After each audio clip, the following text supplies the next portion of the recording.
What's up, everybody, and welcome back. This is not the official welcome back. We'll save that for the 500 on Sunday with the Millie Maker $1 million to first. But this is the Daytona Duels. We'll be breaking it all down here, 1 and 2, kicking off around 7 and 8:30 p.m. Eastern. This will set the field for the 500. While the racing typically isn't too crazy, these can be a bit boring. It's still a DFS slate nonetheless, so we're going to be here to break it down. But anyway, if this happens to be your first time here, my name is Pennell. I break down NASCAR DFS each and every single week on this channel. Videos on Saturday, live streams on Sunday. Always a good time. Come in, hang out, have a good time. If you do enjoy, make sure you leave a like down below. Subscribe to the channel if you're brand new, and let's dive right into it. All right, so first let's talk some strategy for the duels, because this is not like Daytona, the 500 on Sunday, where we're going to be playing the majority of our drivers in the back, playing all the low-owned plays, fading all the chalk, because that's how you win tournaments at Daytona for the most part. This is a bit different. The duels can be a bit boring. Last year, it was kind of an easy slate, honestly. We had Logano and Blaney up top. I figured they lead the entire race, and they pretty much split it 50-50, and we were all happy. This year, I'm not sure it's going to be quite as easy, but the roster construction, I think with the way DraftKings price these slates, it's going to make it pretty easy to build whatever you want, especially if you're not chasing complete place differential across the board, because they price this like it's the Daytona 500. There's going to be 30 wrecks, and all the guys in the back are going to be easy money. So that's not really how I'm viewing this slate. While I do like some of the place differential plays, I wouldn't shy away from playing these guys that are starting closer to the front and mid-pack. As if we're not expecting major carnage, I think the drivers that are typically good at Daytona running up front and without the carnage, they should be able to stay up there. So the pricing seems a bit off to me. That might just be my viewpoint. I'm sure a lot of people out there, they might be just saying, yeah, play the place differential plays. The problem is they're all expensive, so you can't just jam them in anyway. But I love the pricing on some of these guys, and we'll talk about that when we actually get into the duel. Now, I will say each slate, Duel 1 and Duel 2, is a bit different. I do think Duel 2 is probably better suited for the place differential plays because you have Ryan Blaney, Brad Keselowski, Bubba Wallace, Denny Hamlin, all those guys, and Christopher Bell all are going to offer some place differential.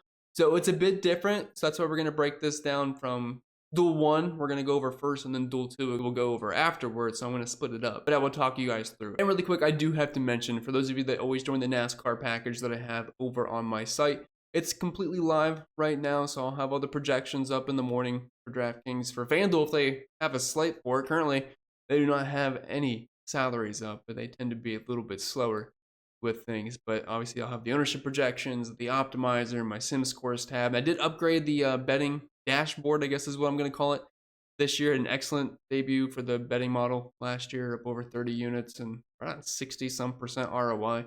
Not guaranteeing that by any means, but already had a hot start to the season with Denny Hamlin plus 1100 at the Clash. And also Larson top 5, which I did add top 3, top 5, top 10 percentages in the betting model as well. So something you're interested in, I do cover that as well. So at least we're off on the right foot. And I'm probably forgetting a few things, but there's a ton of stuff over there. So if you click the link down below in the description or the pinned comment, it'll take you there. And I think it's very fairly priced compared to everybody else in the industry. You also get access to my Discord room, which is pretty crazy. It's live 24/7. And for those of you that do join, you probably know it gets a bit wild in there. But we're active 24/7, always having a good time, talking whatever it may be. But obviously, if you have any NASCAR questions, I'll be more than happy to answer. I usually do drop my bets earlier on in the week in there as well before the lines move. But anyway, I think that's it for the shameless plugs. So let's get right into it here. And I promise I'm not high if I sound like it. It's just 1 a.m. The pricing came out very late, and I'm not recording this in the morning. So this is what we're going to have to deal with. So I do apologize if I'm putting you to sleep here. Let's start with the 9K range. We have Martin Truex Jr., Tyler Reddick, Ricky Stenhouse Jr., and Jimmy Johnson. What do these guys all have in common? If you look on the right, as you can see, it is placed there. So 14th, 19th, 16th, and 18th. This is a 21 car field.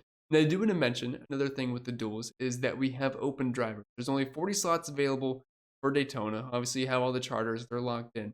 So we have 4 open spots, and there's 6 drivers that are trying to make it in. 2 locked themselves in during qualifying by having the best speeds. That would be Anthony Alfredo in the 62 car, and then we also saw David Reagan in the 60 car, which is actually from RFK this week. And as you can see in this group, we do have Anthony Alfredo down there starting at 11. So he is already locked in, so he has nothing to really race for. JJ Yaley, he is trying to get his way in, and I believe that is it. Well, besides Jimmy Johnson up here at $9,000, kind of forgot about him. He's not priced like a scrub. But for me, I think all these guys are fine plays in addition to some of the guys up top. Like, you can easily pair, just with how the pricing is, these guys like Kyle Larson, Chase Elliott, Ross Chastain, if they can stay up front, lead some laps.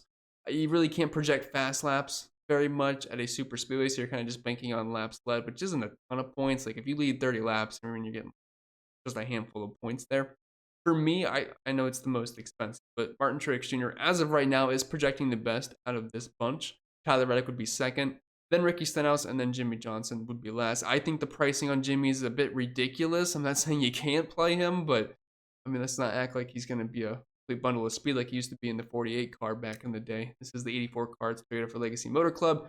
And for those of you that don't know, Legacy did move to Toyota, and they really lack speed in qualifying. Not saying that's going to be the case for the race. Obviously, drafting and compared to a single car qualifying run is going to be much different. But not loving Jimmy at that price point. So I'm assuming he's going to be the lowest owned there. Tyler Reddick, Martin Truex Jr. will probably pick up the most ownership. If you're playing cash games, I would probably look at Truex the most there. I know he's not really known for his racing at super speedways, but average running position wise, he's actually not bad at all. If you're looking at the group of drivers here, he actually does have the second best average running position, only behind Joey Logano. If you're looking at last year's super speedways, including Atlanta. And if you look at the next gen similar track history overall, which is a pretty decent sample size of races, I believe we're looking at 12. Truex is at 14.5 for his running position. That is only worse than Joey Logano and Chase Elliott, two elite super speedway drivers. So while the finishes aren't always there for Truex, he tends to run pretty well. So I don't hate him at all. Starting in 14th, Reddick, he's a bit more of a mixed bag, but all these guys are playable, and you're just going to filter them in your lineups. Dropping down to the 8K range, Kyle Larson, absolutely horrific at super speedways. But that doesn't mean we can't play him in the dual race, because he just tends to be a magnet for wrecks. But I'm not really expecting wrecks, if any, for the dual races here. So I think Larson's going to be playable starting in second. We know these Hendrick cars always have speed at Daytona. It's just when it comes to the actual race, they tend to get caught up in the mess more often than not, it seems like, especially Kyle Larson. Although their average running position is actually pretty decent for him, but like I said, he always happens to wreck. But I do think he is not a bad play starting in second here. Chase Elliott, I think he's one of the better plays in the slate. I would prefer him over Kyle Larson because he's going to have that Hendrick speed, and plus he's an elite super speedway driver. So, I mean, I have to take 1v1 there. I will take Chase Elliott, plus you get the extra place differential spot. Ross Chastain, I probably have him behind both as of right now, but he's not too far behind. And then Ty Gibbs starting in 15th. He's a fine place differential play if you're looking at last year at the super speedways. Obviously, not great luck in the average finish department at 28.2. Running position was a bit better. I do remember him running up front at one of the super speedways and then ended up running out of gas, I believe. And then he got wrecked at Daytona earlier in the year, I believe. And that's when Ryan Blaney hit the wall pretty hard. But starting in 15th, that puts him in play for place differential. But I do think if people are going to overlook just because they're starting up front, guys like Kyle Larson and Chase Elliott, I'll try to probably be overweight on them. Dropping down to the 7K range, I think Chris Buescher is one of the best tournament plays on the slate here, starting in 8th. He won the last Daytona race. He's typically just pretty good at drafting tracks overall. His average finish of 13th is amazing. Has a win 3 top 5s at super speedways last year in 6 races. That's a 50% hit rate in the top 5. It's just unfortunately he won't have his teammate Brad Keselowski to push him to the win like he did in the last Daytona race, but he should be fine. Alex Bowman. So this is uncharted territory because I believe since 2018, since 2017, Alex Bowman has been on the front row every single Daytona 500. So we have him starting in 9th. Typically, what we do for dual races, it's an annual tradition where Bowman starts on the pole for whatever duel he is in, and then we fade him because he always fades back, doesn't really dominate much, and it's kind of an easy game. That's not going to be the case this time. Finish-wise at Super Speedways last year, it was 4 out of 6 in the top 15, so he actually had some pretty decent runs. So I think he's in a somewhat similar category as Chris Buescher. I would prefer Buescher. I just trust him more at Super Speedways, but Bowman's fine. Corey LaJoie, Carson Hocevar, I don't really have too much interest here. Yes, they're going to offer you place differential upside, but I'm more interested in guys like Joey Logano and Eric Jones here. I know what you're probably thinking, don't we usually fade the pole sitter in the dual races? Yes, because it's usually Alex Bowman, and his style was you're just going to fade back and not junk the car up. For me, I mean, I could see this going either way, and it's a little bit risky, so this is certainly no guarantee. But Joey Logano feels like the kind of guy that probably just wants to run up front the entire time and dominate his dual race and try to win. Now, I was looking at other duels in the past when it wasn't Alex Bowman on the pole and what those drivers' behavior was like as far as how they raced.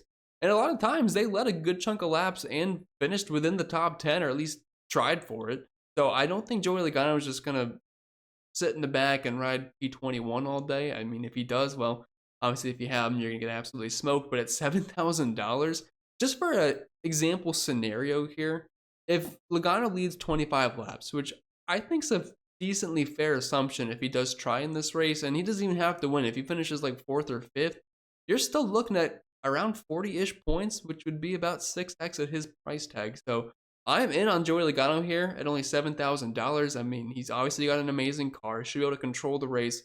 He's got the best average running position at super speedways. The dude's just elite at these. 3 of the top 5 in the past 6 races at super speedways last year, and also got a win as well. So I don't really see a reason not to like Joey, outside of maybe being scared that he doesn't want to junk his car up, and if he gets into a squirrely situation, maybe he backs out. That is certainly possible, but at this price point, I think I'm going to be willing to take my chances.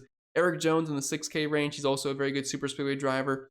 He's starting in 12th here. I think he's fine for the price point. You get a little bit more PD than you would with guys like Ryan Preece and Austin Dillon. And below him, I don't really trust any of these guys. Like Dylan Suarez, he's fine. He had some good finishes at super speedways last year, but I mean, probably finished somewhat close to where he starts. He's kind of been in that dead zone, but I mean, he is free. So I'm not anti Daniel Suarez, but if I had the money for Jones, about $1,000 more, I'd rather go that way.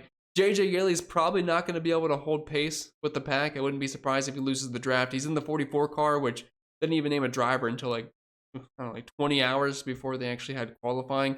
And they were half a second slower than BJ McLeod in qualifying, which obviously means you're pretty bad. So I don't really have much hope for JJ Yeley here. Probably going to see him packing his bags. Daniel Hemrick, again, kind of in a dead spot here. Anthony Alfredo's already locked in. He's starting at 11, so I don't really see any upside here. He could completely just ride in the back if he wanted, and it wouldn't affect him. Obviously, it would affect the starting position, but I'm not sure how much of a concern that will be for him. So we will see, but I don't really think playing Anthony Alfredo makes a ton of sense because he's really got nothing to race for.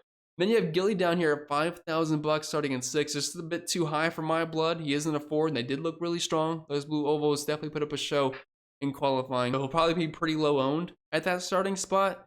So if you want to take a flyer on it, go ahead. He's only $5,000, and I mean, it's a dual race, so we really can't project this too well anyway. So you could do it. All right, so moving over to Duel 2, obviously it's going to be a somewhat similar strategy. A lot of what I said for Duel 1 can apply here, just different names for drivers. But I would say it kind of leans more towards the place differential being a bit more favorable, and as you can see, the pricing is pretty similar. Like John Hunter Nemechek was just about the slowest car on the track. He's starting 19th for this dual race, and they have $1,000. I mean, I understand it because it's Daytona, but I just don't think they priced this appropriately for the style of racing the duels are. I mean, obviously wrecks can happen. We saw it last year with Kyle Busch. He was leading his duel, he ended up wrecking out, starting in the back of the pack for the 500. I don't think it's a little bit off. So, I mean, I really don't think Kaz Grala should be more expensive than guys like, I would say, AJ Allmendinger, or at the very least, Riley Herbst, Harrison Burton. So, I mean, they definitely went PD heavy. But up top here, we have some really elite super speedway drivers. Denny Hamlin, Ryan Blaney, Bo Wallace, Brett Keselowski, Christopher Bell, Evans, no slouch, Kyle Busch, William Byron, that I can offer your place differential, but tons of good drivers in this group. So we'll start up top here with Denny Hamlin. I would assume he's going to be the chalk of the slate, starting in 17th. 3-time winner at Daytona for the 500. He's starting in the back of the pack. Toyota just didn't really have any qualifying speed. That's not to say they can't run well in the pack here. So obviously, if you're playing cash games, you're probably starting with Denny. But it's not as easy as just saying, I'm going to play Denny, because there's obviously other good plays right here. If I had to pick or rank these guys, I'm going to include Keselowski here because he's part of this place differential group. I had to look at my projections. I'm just doing it on the top of my head, just eyeballing it. I would say probably Denny Hamlin number 1. Probably my top projection play. Brad Keselowski, I'd have at number 2. And then probably Ryan Blaney. That would be the big 3 here. And then probably I would say Wallace, then Bell. But they're all very close. Ryan Blaney's one of the best at these. At some point, he's going to win at Daytona 500. It might be a start to win the dual race here. I wouldn't be too surprised with that. But coming out the championship here, got a lot of momentum. Good race at the Clash as well. Not that that means anything for this, but I'm excited about Ryan Blaney because he's given us a lot to cheer about for us in the Blaney fan zone. As you can see when I open my videos, he's got a nice little flag in the back now. But I do like him for this dual race. Christopher Bell, Bubba Wallace, pretty much the same exact play here. I would say maybe I lean towards Bubba because he's a little bit cheaper, starts 2 spots further up, so hopefully he's slightly lower owned. Brett Keselowski, between those 3, though, I would prefer him. The dude's just an absolute set of super speedways. I like the Fords a lot. Him and Ryan Blaney and Denny Hamlin, I would say, are my favorite of this bunch. Then Kyle Busch and William Byron, they should be a little bit lower owned because everyone's going to chase all this place differential. And if you're jamming in guys like Denny Hamlin, Ryan Blaney, Brett Keselowski, you're just not going to have enough money to jam in Kyle Busch and William Byron as well. There's a decent chance they could get up front, lead this race, and come home a winner. So I would put them in your GPP pool. John Hunter Nemechek, while the place differential is certainly there, I really have a hard time seeing myself get there much at that price point. Same with Zane Smith. Like, if this was the 500 and they're starting in the very back, yeah, I'm all about that. But at the dual race, this doesn't really seem too necessary. Josh Berry's kind of like in no man's land. So whatever the optimizer gives me of him, I will take it. But to say you really have a strong stance on Josh Berry starting at 11th, I would say you're probably just fooling yourself.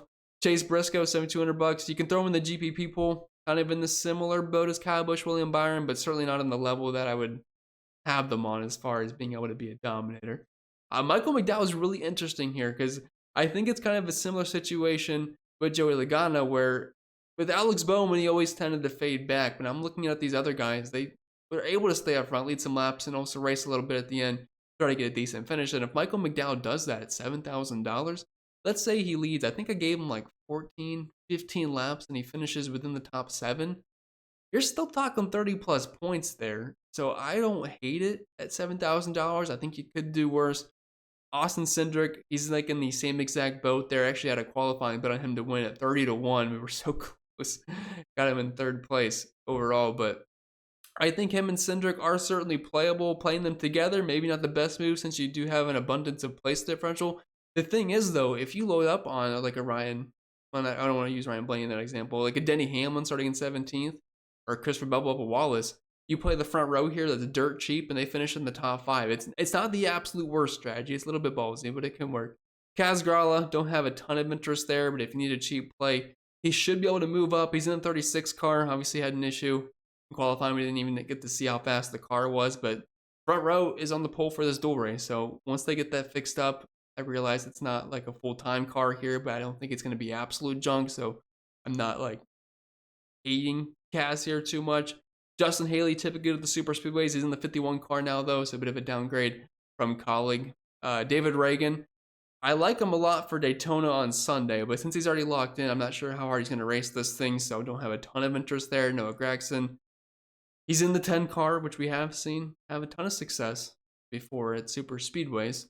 Was that Eric Almirola, or was that the car? 100% sure, but he did put down a pretty good lap overall, so I don't think Gragson's out of the player pool. AJ Allmendinger kind of in that same spot. They're in no man's land. They're going to be alone since they don't have place differential. So if you're just trying to get different, they get a top 10, you're in business. BJ McLeod probably just going to fade back. And by fade back, I don't mean lose spots because he's already in the back, but probably fade back from the track. I don't really see him having much speed to be able to hang on.